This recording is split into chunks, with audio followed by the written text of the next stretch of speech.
আচ্ছা, ইদানিং কি এরকম মনে হয় যে সময়টা যেন আগের থেকে অনেক দ্রুত চলে যাচ্ছে? মানে দিন, সপ্তাহ, মাসগুলো যেন চোখের পলকে শেষ হয়ে যাচ্ছে? যদি এমনটা মনে হয়ে থাকে তাহলে বলি এই অনুভূতিটা কিন্তু শুধু আপনার একার নয়। আর এই যে আধুনিক একটা উদ্বেগ, এটা আসলে এক প্রাচীন ভবিষ্যৎবাণীর সাথে খুব অদ্ভুতভাবে মিলে যায়, যা আমাদের সময় নিয়ে পুরো ধারণাকেই যেন প্রশ্নের মুখে ফেলে দেয়। এই প্রশ্নটা আজকাল আমাদের সবার মনেই ঘুরপাক খায়। দিনগুলো মনে হয় সপ্তাহ, আর সপ্তাহগুলো মাস হয়ে চোখের সামনে দিয়ে চলে যাচ্ছে। কিন্তু এর পেছনের আসল রহস্যটা কি? এটা কি শুধুই আমাদের একটা মনের ভুল, নাকি এর পেছনে আরও গভীর কোনো কারণ লুকিয়ে আছে? অবাক করার মতো ব্যাপার হল, জামে তিরমিজের এক হাদিসে কিন্তু ঠিক এই ঘটনাটারই ভবিষ্যৎবাণী করা হয়েছিল। সেখানে বলা হয়েছে যে শেষ জামানায় সময় সংকুচিত হয়ে আসবে, মানে সময় যেন ফুরিয়ে যাবে। এই ভবিষ্যৎবাণীটাই কিন্তু আমাদের আজকের আলোচনার মূল কেন্দ্রবিন্দু। তো সময় নিয়ে আমাদের এই যে অদ্ভুত অনুভূতি, এর কারণ কিন্তু শুধু একটা অনুভূতি নয়। এর পেছনে কাজ করছে একটা কৃত্রিম ব্যবস্থা। হ্যাঁ, একটা সিস্টেম, যেটা আমাদের সময়কে দেখার আর অনুভব করার পুরো পদ্ধতিটাই আমূল বদলে দিয়েছে।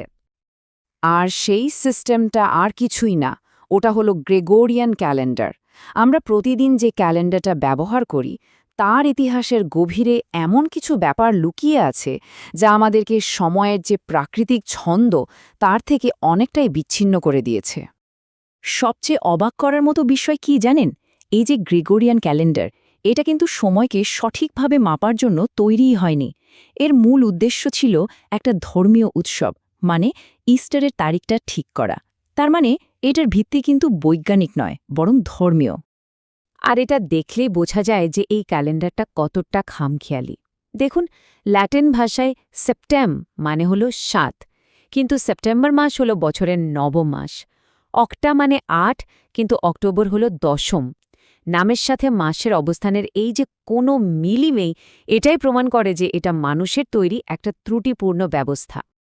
এই ক্যালেন্ডারটা যখন চালু করা হয়, তখন ইতিহাসের সবচেয়ে নাটকীয় একটা ঘটনা ঘটেছিল। সালটা ছিল ১৫৮২, মাস অক্টোবর। মানুষ ৪ই অক্টোবর রাতে ঘুমিয়েছিল, কিন্তু যখন তারা পরদিন সকালে ঘুম থেকে উঠল, তখন তারিখটা কিন্তু ৫ই অক্টোবর ছিল না। হ্যাঁ, ঠিকই দেখছেন। পুরো ১০টা দিন। ভাবা যায়, ইতিহাস থেকে ১০টা দিন যেন ভোজবাজির মতো একেবারে গায়েব হয়ে গেল। ক্যালেন্ডারকে ঠিকঠাক করার অজুহাতে ইতিহাস থেকে ১০টা দিন চিরতরে মুছে দেওয়া হয়েছিল। এর মানে কি দাঁড়ালো? এর মানে হলো, আমাদের পুরো আধুনিক সময় ব্যবস্থাটাই কিন্তু একটা চুরি করা অপ্রাকৃতিক সময়ের ভিত্তির উপর দাঁড়িয়ে আছে। আমরা এমন একটা সিস্টেমের মধ্যে বাস করছি যা প্রকৃতির ছন্দের সাথে মেলে না। এই কৃত্রিম ব্যবস্থাটা আমাদের আলোচনার একটা মূল জায়গায় নিয়ে আসে। সেটা হলো, আমরা যে যান্ত্রিক সময় মেনে চলি, মানে ঘড়ির সময়, আর মহাবিশ্বের যে প্রাকৃতিক চক্রাকার সময়, এই দুইয়ের মধ্যে আসলে আকাশ পাতাল পার্থক্য। ব্যাপারটা একটু বুঝিয়ে বলি। কৃত্রিম সময় হলো একটা সরল রেখার মতো, যেটা শুধু সামনে এগিয়ে যায় একই গতিতে। কিন্তু প্রাকৃতিক সময়টা হলো সর্পিল বা স্পাইরাল, মানে এটা একটা চক্রের মতো ঘোরে, কিন্তু প্রতিবার ঘোরার সাথে সাথে একটু একটু করে এগিয়েও যায়, অনেকটা পেঁচানো সিঁড়ির মতো। প্রকৃতির দিকে একটু তাকালেই কিন্তু আমরা এই চক্রটা দেখতে পাই। যেমন দিন আর রাতের আবর্তন, ঋতু পরিবর্তন, এমনকি সাগরের ঢেউ বা চাঁদের বেড়ে ওঠা কমে যাওয়া, সবকিছুই একটা চক্র মেনে চলে।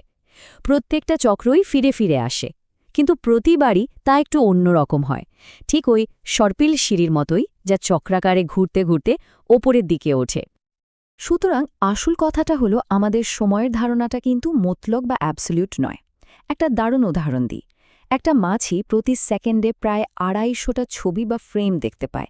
এর ফলে কি হয়, আমাদের এই জগৎটাকে তার কাছে একটা আল্ট্রা স্লো মোশন ভিডিওর মতো মনে হয়। আর ঠিক এই কারণেই কিন্তু আমরা হাত তোলার আগেই সে ফুরুত করে উড়ে যেতে পারে। সময় আসলে প্রত্যেকটা জীবের জন্য আপেক্ষিক। আচ্ছা, এখন আমরা দ্বিতীয় আরেকটা গুরুত্বপূর্ণ বিষয়ে আসব। ঠিক যেভাবে কৃত্রিম সময় এসে প্রাকৃতিক সময়কে সরিয়ে দিয়েছে, তেমনি আরেকটা ভবিষ্যৎবাণী অনুযায়ী এখন শূন্য তথ্য এসে প্রকৃত জ্ঞানকে সরিয়ে দিচ্ছে। আরেকটি হাদিসে বলা হয়েছে যে শেষ সময়ে পৃথিবী থেকে জ্ঞান তুলে নেওয়া হবে এবং তার জায়গায় অজ্ঞতা আর বিশৃঙ্খলা ছড়িয়ে পড়বে। আমরা কিন্তু এখন ঠিক তেমনই একটা যুগে বাস করছি, যেখানে তথ্যের কোনো অভাব নেই, কিন্তু প্রকৃত জ্ঞানের অভাবটা খুব স্পষ্ট। এই চার্টটা দেখলেই আজকের যুগের প্যারাডক্সটি বা বিরোধাভাসটা বোঝা যায়। একদিকে দেখুন আমাদের কাছে তথ্যের অ্যাক্সেস ইতিহাসের যে কোনো সময়ের চেয়ে অনেক বেশি, কিন্তু অন্যদিকে প্রকৃত উপলব্ধি বা কনসিয়াসনেস দিন দিন কমে যাচ্ছে। তথ্য আর জ্ঞানের মধ্যে কিন্তু একটা বড় পার্থক্য আছে। তথ্য হলো ডেটা বা ফ্যাক্টস, যা বই বা ইন্টারনেট থেকে সহজেই পাওয়া যায়, কিন্তু জ্ঞান হলো চেতনার একটা উচ্চতর স্তর, যা শুধু কি ঘটেছে তা জানায় না, বরং কেন ঘটেছে সেটাও বুঝতে সাহায্য করে। একটা ভার্সিটির ডিগ্রি থাকা মানেই কিন্তু জ্ঞানী হওয়া নয়। আচ্ছা, এবার আমরা আলোচনার একেবারে চূড়ান্ত এবং সম্ভবত সবচেয়ে গুরুত্বপূর্ণ অংশে চলে এসেছি, যেখানে বলা হয়েছে যে কিভাবে এই পৃথিবী থেকে প্রকৃত জ্ঞানটা ধীরে ধীরে মুছে যাবে। সবচেয়ে অবাক করা বিষয় হল, জ্ঞান কিন্তু বই ধ্বংস হয়ে যাওয়ার কারণে হারিয়ে যাবে না। বই থাকবে, ইন্টারনেট থাকবে, এমনকি বড় বড় বিশ্ববিদ্যালয়গুলো হয়তো থাকবে, কিন্তু জ্ঞান হারিয়ে যাওয়ার প্রক্রিয়াটা হবে একদম অন্যরকম। জ্ঞান তুলে নেওয়া হবে আসলে জ্ঞানীদের মৃত্যুর মাধ্যমে। যখন প্রকৃত আলেম বা স্কলাররা এই পৃথিবী থেকে একে একে চলে যাবেন, তখন তাদের সাথে সাথেই আসল জ্ঞানটাও বিলুপ্ত হতে শুরু করবে। এই পুরো প্রক্রিয়াটা কয়েকটা ধাপে ঘটবে। প্রথমে জ্ঞানীরা বিদায় নেবেন, তারপর মানুষজন অজ্ঞ ব্যক্তিদের তাদের নেতা হিসেবে বেছে নেবে, আর এই নেতারা জ্ঞান ছাড়াই ফতোয়া দেবে আর মানুষকে ভুল পথে নিয়ে যাবে। ধীরে ধীরে ধর্মগ্রন্থের আসল জ্ঞান ম্লান হয়ে যাবে, আর একসময় মানুষ সৃষ্টিকর্তার নাম পর্যন্ত ভুলে যাবে। আর একদম চূড়ান্ত পর্যায়ে বলা হয়েছে যে এক রাতে মানুষের স্মৃতি এবং গ্রন্থ, এই দুটো জায়গা থেকেই কোরআনকে তুলে নেওয়া হবে। পৃথিবীতে একটা আয়াতও আর অবশিষ্ট থাকবে না, আর এটাই হবে জ্ঞানের চূড়ান্ত বিলুপ্তি। তাহলে এই পুরো আলোচনা শেষে একটা বড় প্রশ্ন কিন্তু থেকেই যায়।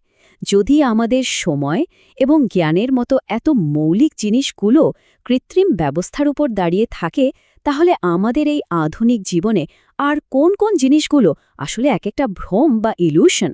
ব্যাপারটা কিন্তু ভাবনার।